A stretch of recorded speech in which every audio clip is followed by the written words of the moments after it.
Hello guys, welcome back to the channel. In today's video, I'm going to show you how to find Sea Grape in Heartopia Call of Whales event. Okay, let's get into it guys. Basically, the Sea Grape is one of the free resources in the Whalefall Canyon. So first, you're going to teleport to this area and you're going to explore this area to find the Sea Grape. And before I show you the location guys, I'm going to show you how we can use the Sea Grape. We can use it to make this dish, the grilled squid with fruit jam.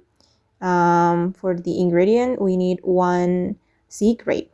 And if you want to find them, just explore this camp area in the Whalefall Canyon and you will see this blend.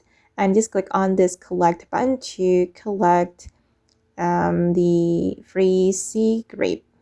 Okay, this is also the sea grape. And once you have enough sea grape, you can go to the Tidal Stove to cook a dish with the sea grape as the ingredient.